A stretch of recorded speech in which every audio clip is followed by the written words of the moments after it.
Yes, perfect. So, hello, everyone. This is Teresa from China. I've been with Volt Cafe for the last 9 years, and I've been in this coffee industry for almost 15 years. I've been involved in retail operation, also distribution, and now trading. So here, Teresa, I'm very Teresa, yeah. Teresa, 1 second. Let us wait 1 or 2 minutes until all the participants have joined. It usually takes 1 or 2 minutes for them all to join. We have 25 so far, 26, 27. So we are growing. We'll wait 1 or 2 minutes and then we can start again. Sure, all right? Sure. Okay, let me know when. Of course. It's ready. Of course. Yeah. No problem. No problem.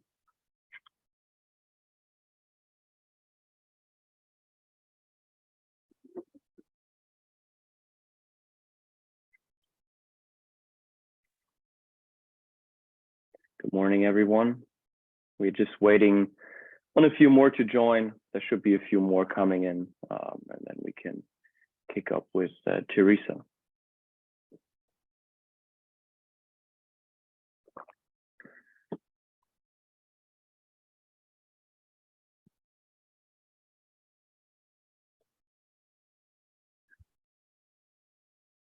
Just give it 1 more minute or so. Mm-hmm.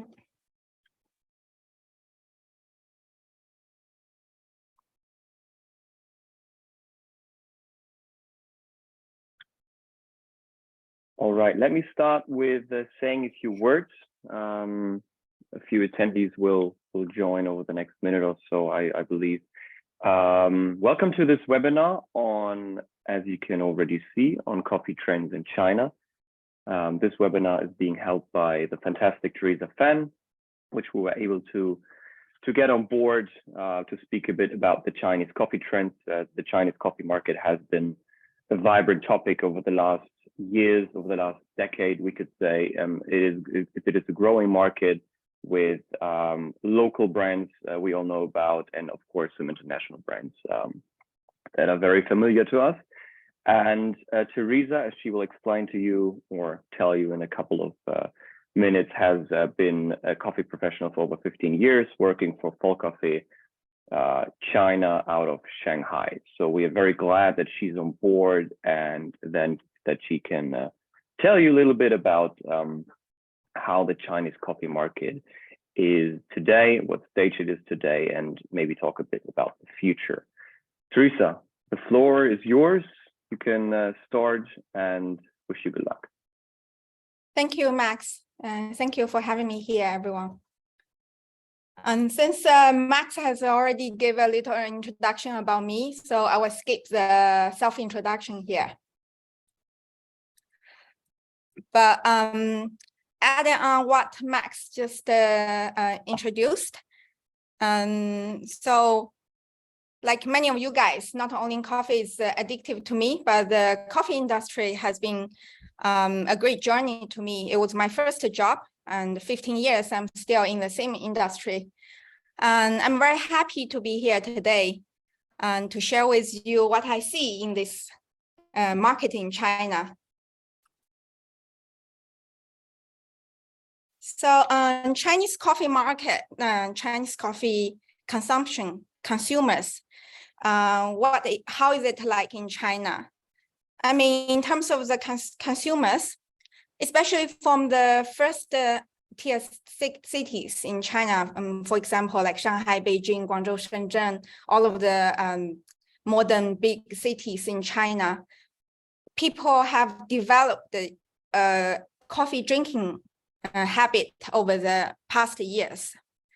I've been asked many times by people coming from outside of China. Many times they ask whether if we Chinese people are really stubborn tea drinkers. Do we really drink coffee? Do we drink coffee for functional demands? Or do we care about the quality of a cup of coffee? So there are many different answers. I'm gonna try to answer some of those questions here today. Here, I prepared a little brief introduction of the coffee development history in China and some data for coffee import for consumption in China for the past couple of years. I simply just split the booming coffee time in China into 3 different stages. Before 2017,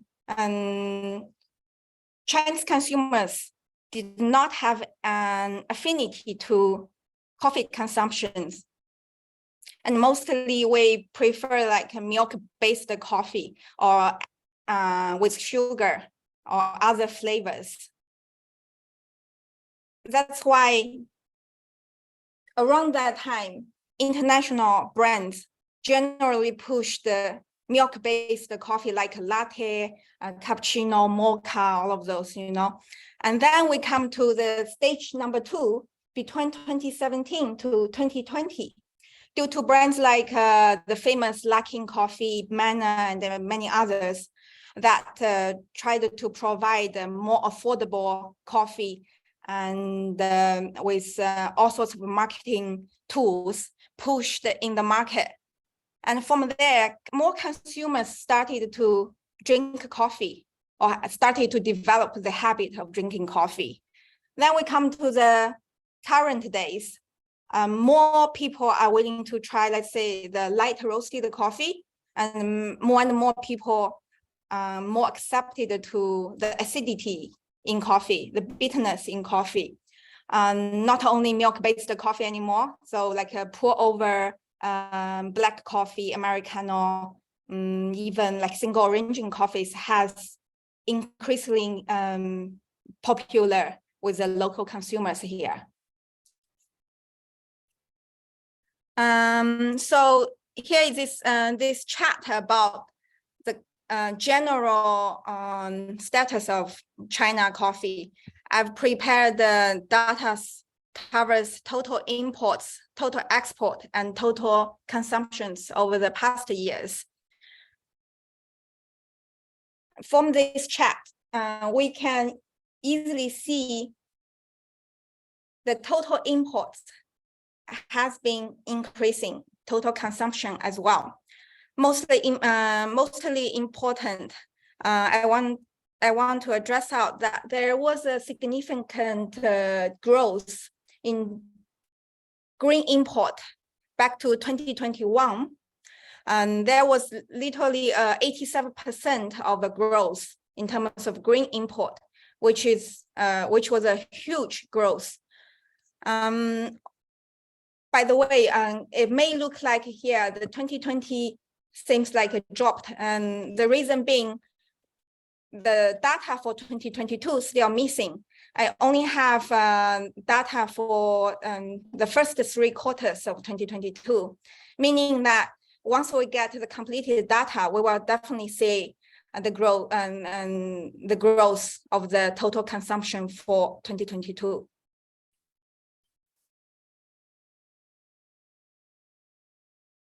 Then we have this chart.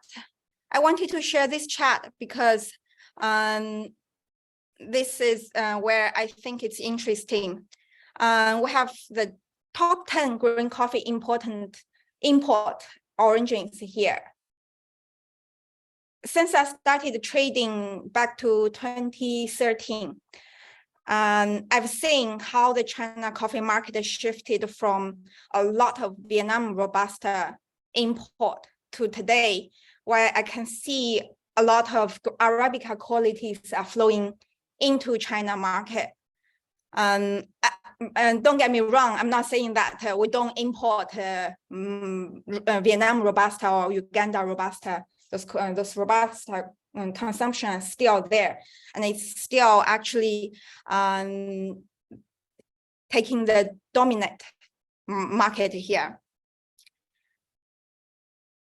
But what my point here is that the roasted and ground consumption has grown a lot, and people people are more interested in trying different qualities, and people started to care about coffee quality, started to appreciate coffee quality.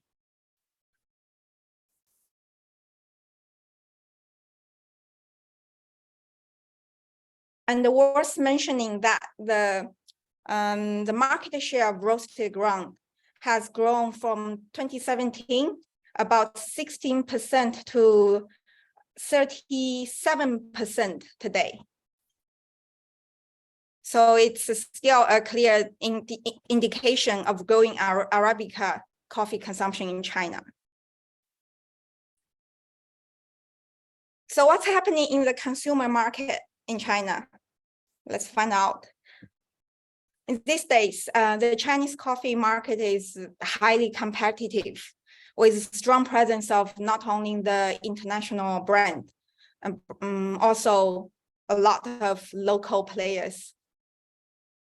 In order to sustain their positions, everyone is active and trying to bring innovation in packaging, in product offerings.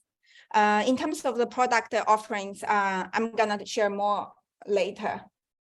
Now, and of course, the strong marketing push via social media channels and e-commerce platforms is a huge trend here. Due to this significant rise in the consumption, roasters also started to expand their production capacity here. With reliable sources, we believe there will be about or more than 200,000 metric tons of roasting capacity by the end of next year. This is 2-3 times more than the consumption at the moment.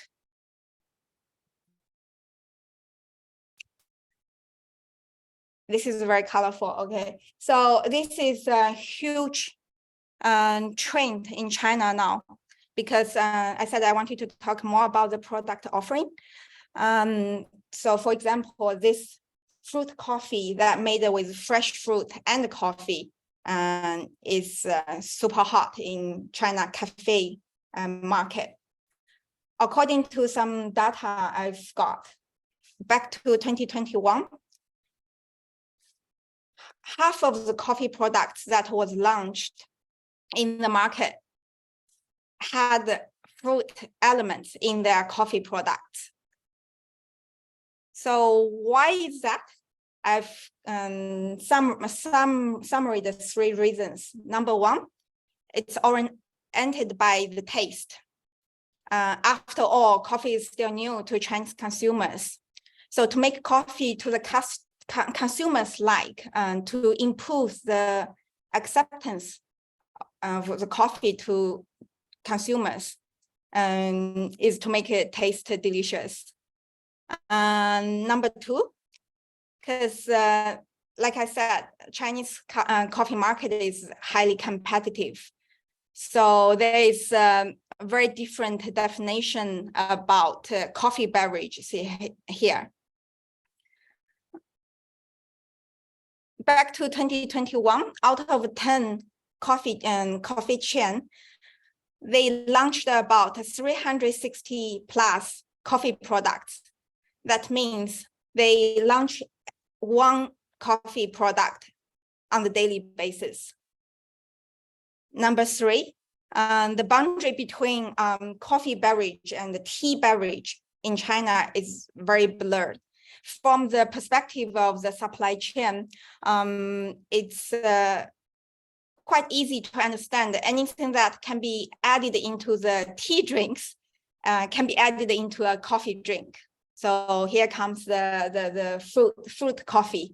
You can see some of the product in those pictures I attached in my slides. And here are more. You can get these types of coffee drinks here in China. Not sure if you are interested, but they normally come with very beautiful, colorful decorations. Then we have the C in the morning, A for the evening. Actually, this was a term or a saying in the cosmetic products in China market. It was basically meaning that vitamin C in the morning and the vitamin A in the evening for your skin. And China coffee market basically just redefined this term into saying that coffee to start a day and alcohol to end it. This has become basically a massive trend in China, and a few brands have made a massive success with this kind of drinks.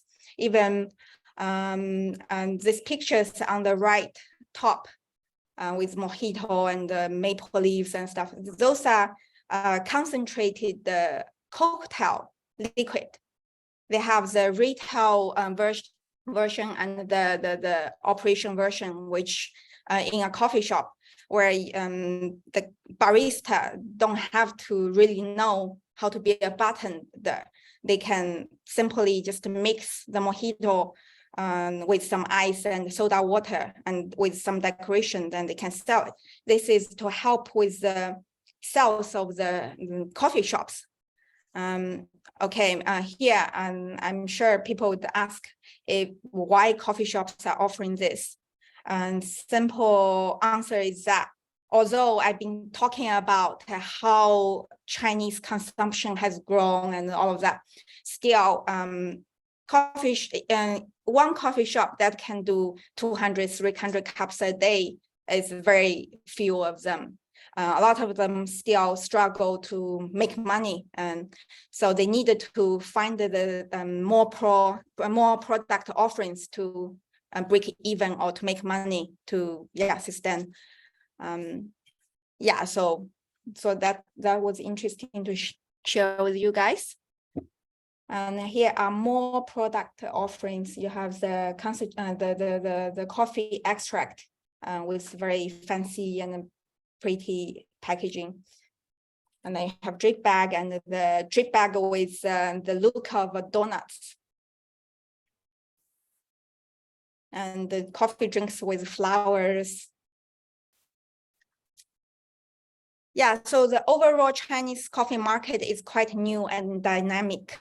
It has been also the least affected by COVID-19 pandemic back to 2020. For example, as per several resource of data, in 2020, average of new coffee shop was opened on the daily basis in a city called Chengdu in China. It's a second and new first tier city in China. But it has become, because of this growth of the coffee shop, they have got about 4,500 coffee shops in the one city, only after the big city like Shanghai and Beijing, and as the third largest coffee market in China. Then in April 2022, there was a new wave of pandemic happening in Shanghai. Shanghai is an important city, not only because of it's the biggest coffee consumption market, but also because it's a hub of import coffee, green coffee, roasted coffee, other coffee products. And also a lot of the roasting coffee plant and logistic companies are based around this region. So then this new epidemic fear has brought certain levels of impact to the industry in 2022. Meanwhile, revolution is happening during this time as well, because of the strict lockdown measures imposed across the country. Consumers have started to have home consumption need for coffee. Products like instant coffee and drip coffee, and even whole bean product and home used coffee machine has increased during this time. and the sales of those products has grown. Yeah, so everything I've talked about so far is clear indication that a booming coffee culture with a booming coffee drinking culture here. I've got some data from Meituan, a Chinese platform for entertainment services like dining, like deliveries, kind of like a TripAdvisor in the Western world, but with more functions. It's an app on your phone. You can search for data basically. And from their data, it shows that there are more than 120,000 coffee shops in China. These are the only ones that listed on the apps available for order available for deliveries. The coffee chain section seems accelerating. Independent coffee shops accounts about for 72% of the total number of the store. Although it still occupies a dominant position, its proportion is declining year by year compared with the other bigger cafe chains with scales. In addition to first-tier brands, starting from the second half of 2021, almost every new first and second-tier cities have developed the small and medium-sized coffee brands and coffee chain brands. As few as 3 to 5 shops, as many as between 10 to 20 shops. But like the brands with 300 to 500 shops are the ones growing the fastest, with a growth rate of nearly 300%. In the past 2 years, more and more brands have moved to like community concept direction. They open coffee shops in communities. So even to more down-to-earth locations like the local wet market, parking lots, some random locations basically.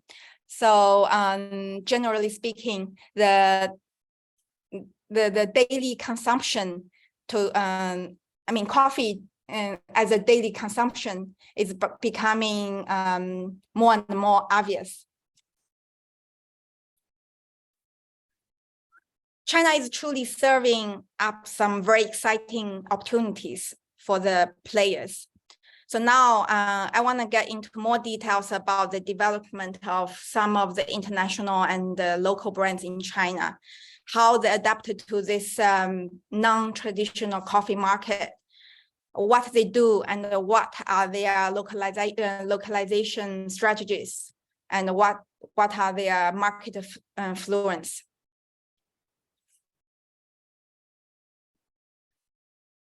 Starbucks opened its first shop back to 1999.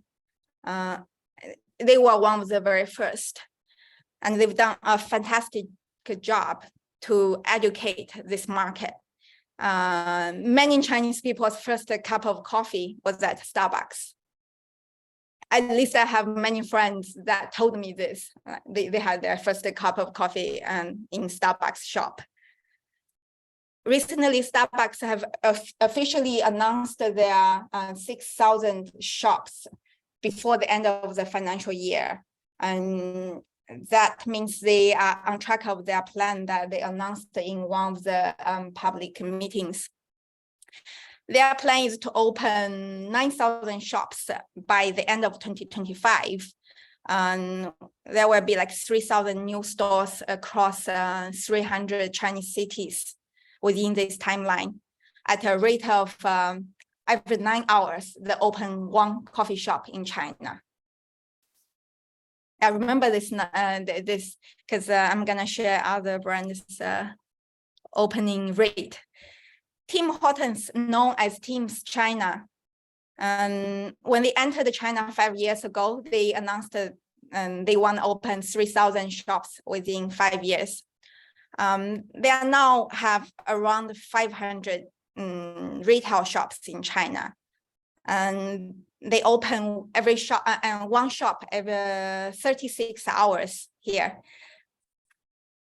They said that their short-term goal is to open 2,750 shops by 2026. It's trimmed down a little bit. They must have had some adjustment in terms of their expansion plan. And they have announced this Team's Go, which is a small shop for many takeaways. This will account for about 20% of their total store numbers. Some industry people believe that with this plan, they will probably be on a faster ramp than Starbucks, counting on their major investor here, Tencent Holding, which is a giant technology company in China. Now we have Costa. Costa entered the market in 2006 and bought by Coca-Cola 2018. They now have about 400 shops, the retail shops in China, more than 1,000 coffee coffee machines sites in China. Also was mentioning that because of the Coca-Cola strong distribution channels, their RTD coffee products have been really successful in China. And they also have completed their localizations coffee usage by roasted their own coffee with local roaster here in China about 2 years ago. Yum China, Yum is the US American brand, but Yum China has become independent back to 2015. They have more than 8,000 shops and a bunch of other shops and some shops with coffee offerings. As a foreign brand, they've got the most retail shops in China. Their first attempt in coffee was back to 2017. They launched this coffee brand called Coffee and Joy. It was targeting in specialty coffee market in China. They are now have about 40 shops. Later on, they tried to rebrand their coffee product within KFC, which called K Coffee. Made a huge success as well. They consume about 3,500 metric tons of roasted coffee every year. They also doing extremely well with its new blends, new price and cheap price and good taste and good quality. And they also use the marketing promotions to offer consumers like a 1 kuai subscription of your daily coffee. Like you can subscribe online that you get 1 month of coffee package, and every day you can go pick up a cup of coffee within 30 kuai a month, which now is like $5-6 from 1 month. Not bad, huh? And to Chinese consumers, that's a really good deal, because in Starbucks you can get 1 cup of coffee. And then their competitor, McDonald's. So McCafe also upgraded with a big capital back to 2020, and they said they were gonna try to focus on the young Chinese consumers with daily handcrafted coffee. Their target was to open 3,500 shops, and now they have about 2,500 shops in China, another 1,000 to go. Apparently, those 1,000 shops gonna be aimed in third tier cities, which is like the lower tier cities in China. They are also trying to provide coffee with good quality with affordable price and available. Here comes another brand, Peet's. So China is their owning overseas market that has opened retail shops until now. Lately, they have announced its 100th shop in China after entered this market for 5 years. Yeah, they have been doing quite well with their e-commerce platform as well. Because one of the report I saw that on Tmall, which is the like Amazon in China, they are one of the top coffee brands and to Chinese consumers online. Blue Bottle is quite new to China market. They have opened 2 shops in mainland China earlier this year, and both in Shanghai.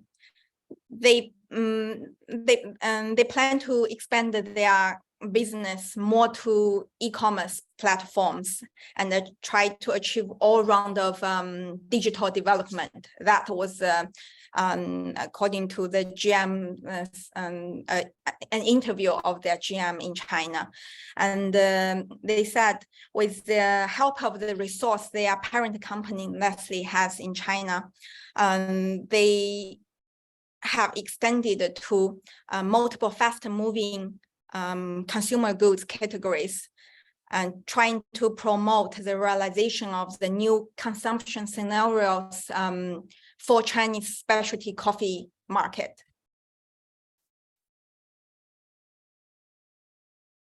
Okay, so I've only picked a few or some of the international brands to give you a general overview of the market. And the same with the local coffee brands, we're gonna look into the next.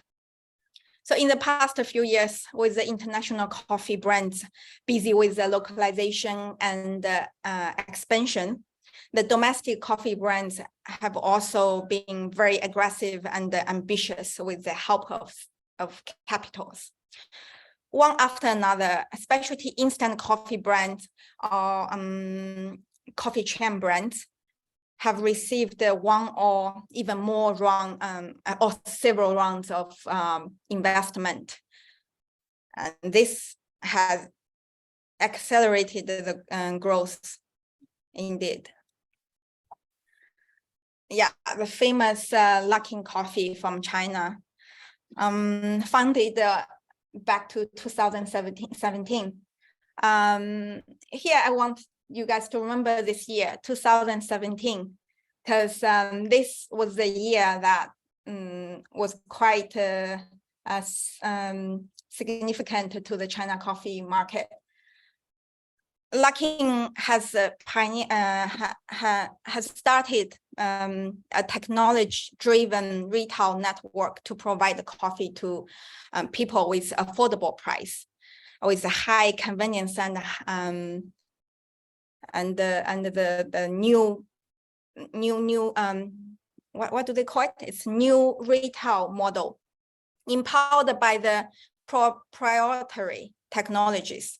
This Chinese startup has made its successful coming back after the fraud scandal back to 2020.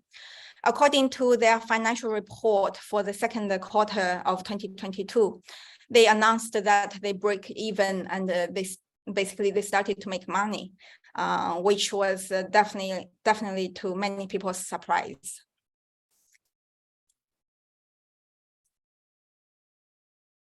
Manna Coffee, which was founded in 2015.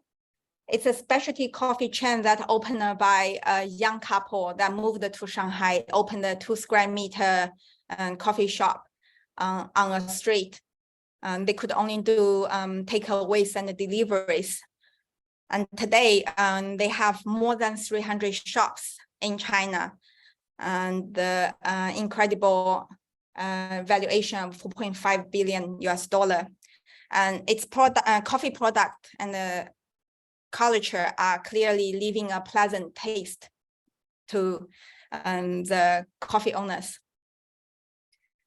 Manna Coffee believes that coffee should be a health drink and affordable to people, and that was very different in the market back then, besides lacking, of course, but it was very different dynamic of the brand as well. They have this like a very simple and design of the product. We call it, it's postable, like it's good for photo basically.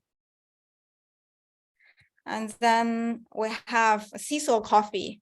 They were one of the very first coffee, specialty coffee chain. They were the first coffee shop started to offer single origin coffee in China. Cecil now has more than 80 shops in China. They were one of the first to try to roast their own coffee, even when they only had one coffee shop, and try to start the direct relationships with the Yunnan farmers, which is the China coffee producing region.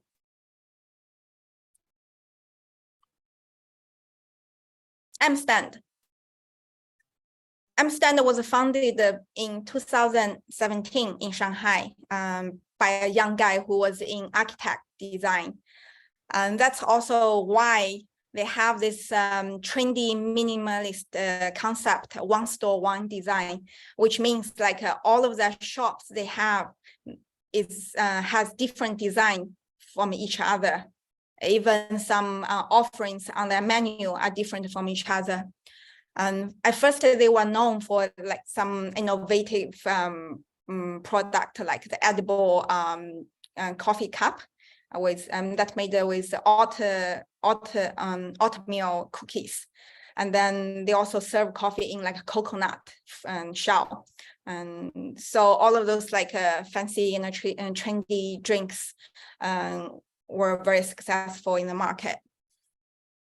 The brand the brand only had around 10 stores when it received the first investment back to 2021. And imagine today, we are October 2022, they have already 250 shops across the country now. So the fast growing coffee brands are young and tech inclined. They rely on marketing tools to get consumers' likes to their products by using celebrity endorsement or by offering cheap price to the young consumers. So different ways of trying to bring consumers to their shops. Here we have another brand, which is quite special in my view, because Lucky Coffee also was founded in this magical year, 2017 in Henan. Its parent company called Mixue, which started to do milk tea and ice cream with very cheap price in lower tier cities in China back to 1997.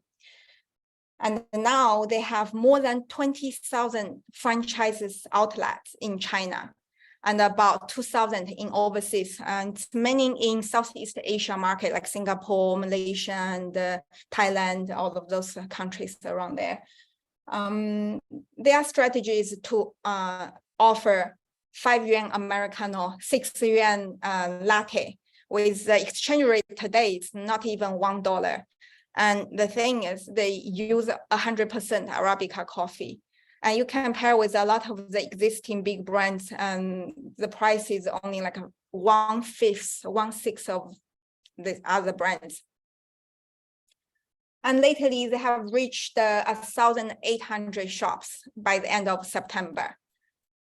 And they have announced that they will go IPO in Hong Kong in 2022 as well. Many are also planning their IPO this year, but none of them has finished the year. We will see. So their strong play for this strategy is called, in Chinese saying, we call it encircle the cities from the rural regions. So what's the future coffee market in China gonna be like? The big brands, specialty coffee brands are not gonna be able to open as fast and wider or deeper in China to the smaller cities or towns. So brands like Lucky Coffee, like Mac Coffee or KFC, all of those plans to go into smaller cities is probably have because they have figured this one out. You need you have brand to target the big cities, but you also need brands that to target in the lower tier cities.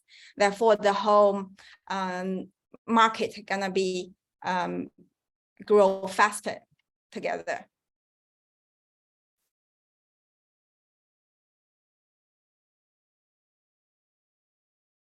So here I have already mentioned not only Lucky Coffee, Key Coffee, they have all of this like a small town coffee plan. Also Luckin also 2018-19, they already like started to recruit this idea of have this like a new retail partners. And this is more like a franchising package or plan, basically. Everyone is looking at the lower tier cities. Okay, here now, meanwhile, we have convenience shops like a Family Mart with their Pai Coffee. And we have 7-Eleven have the L Cafe, another brand called okay, I will move to next. So some other competitors in this convenience shop chain, they also started to offer like affordable coffee with less than $1. You can get a cup of Americano, you can get a latte. And more coffee RTD options started to show up in the on the shelves in the convenience shop and the supermarkets as well. Not only international brands like Nestle, Starbucks, Costa, but also some local brands like Nongfu, like a Tan Cafe. All of this are started to have their RTD drinks. So basically, coffee products that is affordable, easy to carry, convenient to make, such like a freeze-dried instant coffee that Suttonbird started, or drip coffee or cold brew extract have become popular with the local consumers. Then we have a lot of new players entering the coffee market for the past 1-2 years. Tea shops like Hey Tea, like Le Cha, La Yuki Tea, Coco, and many other tea brand chains that have like more than 500, 1,000, 2,000 outlets across the country. They all started to look into this coffee offering, because to many of them, they already have the outlets, they already have the place and the store. Then they can easily just add a coffee machine and so they can start to offer coffee drinks on their menu. And some brands rely on their existing strengths and like capital to promote their rapid expansion. Non-food and beverage brands are also coming to try to share a piece of the pie. Even like fashion brands started to have a little coffee corners in their physical shop. Flower shops and some showrooms for cars. Even even fashion magazine like Vogue started to have their coffee shops in Beijing. So Chinese sportswear brand Li Ning, and also another one called the Tebu. They both announced their participation of coffee market earlier this year. Li Ning has even got their trademark called Ning Coffee, and Tebu has already applied the registration of their trademark as Te Coffee or Tebu Coffee. Te in Chinese character means special, so it's special coffee. But none of them started their shop, their retail shop yet.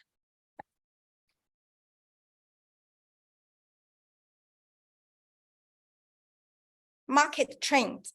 I wanted to mention a little bit of the tech bits in the China coffee market here. So both international and the local players in China coffee market are trying to combine the e-commerce platform and the retail stores. Not only Luckin or Starbucks are using tech. A lot of local brands also rely on their digital platform. And also like digital payments here is like a must to have. Everyone has to be able to pay with their phone. Nobody really use credit card or cash anymore. I don't remember when was the last time I saw a cash note. So you can easily order a cup of coffee on your phone before when you are getting ready to work in the morning, and you can decide if you want to get the coffee to deliver to you within 30 minutes, or you can also decide to pick it up on your way to the office. So all of this add up to a further convenience for the rapidly growing coffee market and to the young middle class segment in China, with increasing spending power, basically. Also, I think it's very interesting and something I've heard lately I want to share with you, which is called the Roast Your Own Coffee app. I've got the permission to talk about it. It's not in the market yet, but it's available. It's going to be available soon. So basically, it's an app that you can download on your phone. You can pick the green coffee you want to make a blend. They will provide some guidance, of course. Then you can choose the roasting curve in the app and the roasting degree, roasting time, get your own blend roasted. Then you choose whether you want your coffee as a whole bean, as grounded, or you want to make it a drip coffee, or you want to make it into freeze-dried instant coffee. Then you can pick your own design. You can write your name on it if you want to, and then get it packed and in a package and delivered to your door, or you can even make a gift to your friends. So when I heard about this idea, I thought it's brilliant. I can't wait to see it, and I can't wait that you can see this or experience this one day soon. So here come to the end of my sharing today. There are more optimistic expectations for China long-term development, even under the academic, for this market, this coffee market in China. So huge coffee consumption potential. We have a lot of rooms to improve. So with the rapid development of products, product offerings, innovation, technology, and new business models, we believe that for long-term growth, China coffee market is highly depending on the economic development, industry structure, and the demographic structure. And also it leaves a question to us as well, how to stabilize the business and stimulate the consumption while determining the development prospects of the China coffee industry. thank you very much, and that's it. So I guess I'm gonna hand it back to you, Max. That's correct. Thank you very much, Teresa. Fantastic presentation. Sorry, fantastic it's a little webinar. bit over the time.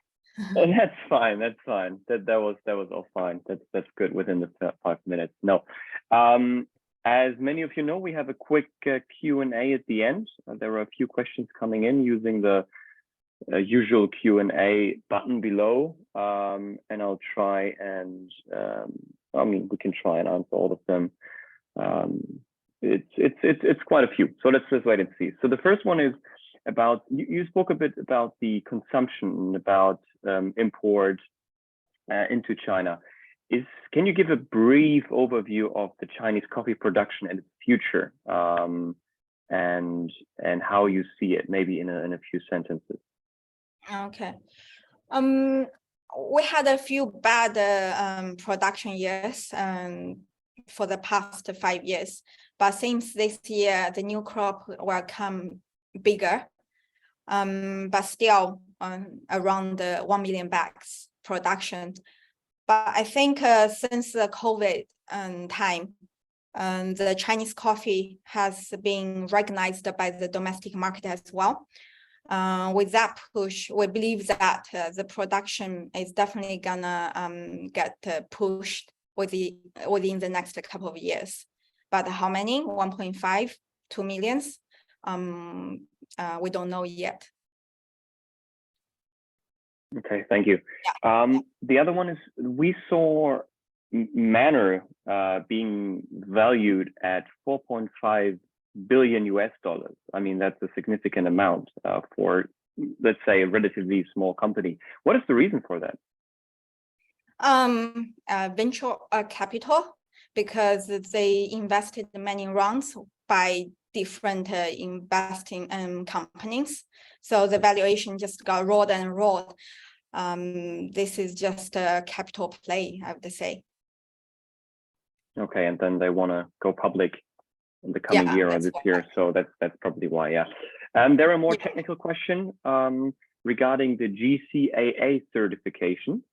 Do you expect the government to expand the origins that can have a GCAA certification, and have the importers and roasters been hurt by the restriction on which origins can be imported? As far as I understood, it's already been a little bit loose lately.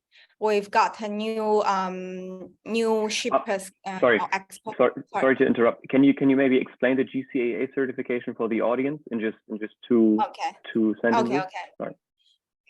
It's a new regulation. Chinese government, China customer has released, let's see, earlier last year, 2021, that they started to ask all of the origin and the producing origin countries to apply in our systems to be basically qualified to export coffee into China. And for us try to import coffee from those origin countries, we have to work with the shippers that have got this GACC certificate. To get this GACC certification, you are not only asked to fill up all of those forms online, but you also need to pass certain degree of requirements, like the scale of your company, and if you have like small details, like you have even if you have like a CCTV in your warehouse, all of those very detailed requirement. This was a big trouble, especially earlier this year, because they launched this regulation requirement only last year, and they gave us about like 6 months or less than 10 months time to inform all of our origin partners to get this. And that anything that cannot get this by January 2022, we're not able to import. Even if your cargoes arrived at the Shanghai port or the Chinese ports, you cannot import those coffee.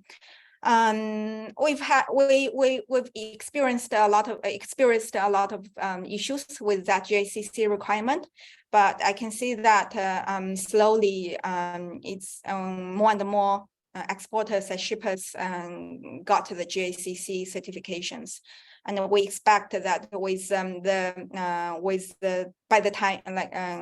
time goes, maybe they will be more understanding of this industry, because after all, this is quite a new industry. They're basically trying to categorize green coffee as a food product, which in many other countries, green coffee is not a food product. It's a raw material like soybeans, like rice, like corn, you know. So I think it will build some kind of mutual understanding of this, and it will get easier. At least I hope so. That's good. That will be good for everyone involved. Another question is, how important, from your point of view, is certified coffee, meaning rainforest, organic, fair trade, you know, all the certifications that we all know. How important is that to Chinese consumers? It's definitely a trend here, especially among the international brands here. We have customers that ask only for RFA coffee, for example. Woods, not much, because Woods and RFA already merged. But organic coffee, we don't import organic coffee into China, because basically China has its own organic certification system that has nothing to do with the international organic system. So RFA is the main certified coffee that is popular in China at the moment. A little bit of fair trade and F&O coffee import volume, but it's tiny. It's definitely a very niche market. Yeah, so with the local brands, not much. We got asked a lot, but once they know, you know, it's the same story, kind of like the GACC system. When customer knows they need to apply on the system and they need to complete the courses and stuff, and not everyone is very key to that, unless they are roasters supplying roasted coffee with and for the international brands, then they have to do it. Yeah. Okay, great. We'll have a few more questions here. The next one would be, if you spoke about local and the international brands. In the long run, who do you think will succeed more, or will we see an uptick from which kind of brand? I think everyone is kind of different, and it's big enough, or at least a big potential room for everyone here in China. Like you know, we have 1.4 billion people, and still many Chinese people have never had a cup of coffee. Maybe some of them will start soon if there's enough coffee shops and it's cheap enough for everyone. I think it's a market that big enough for everyone. But who is gonna be the leading ones? I think time will tell. Great. And the last question we have for today is coming from Ethiopia, actually. You see, we have quite a wide audience here, saying we have observed in 21-22 that China has leapfrogged from the 33rd importer of Ethiopian coffee to becoming the 7th. Is there any specific demand push for the significant leap? And have you noticed a new preference from consumers or roasters for Ethiopian coffee? Oh, Ethiopian coffee is one of the most popular coffee in China, because it's very interesting, because all of the, like I was talking about during my presentation, many coffee shops are pushing products in their coffee shop with tasting notes and everything, because education is a must here, right? Yaga Chef coffee is like anyone that knows coffee exists in this world, they know Jägerchef coffee. They know Kirsche, for example. So I didn't share today because that I have a lot of slides already. But like Jägerchef, Ethiopian coffee is definitely one of the fastest growing origin country in China for the coffee market. And I think it's because of the flavors, the complex of the coffee itself. Not saying other origins are not good enough, but because between China and the Ethiopian countries, also we have a lot of benefits because of the duty and 8% off. Also because the diversity of the origin itself. I think among a lot of qualities, Ethiopian coffee is definitely one of the most popular origins in China. In terms of preference, I think anything that is with all of these complex flavors and aroma and fragrance, people will love it.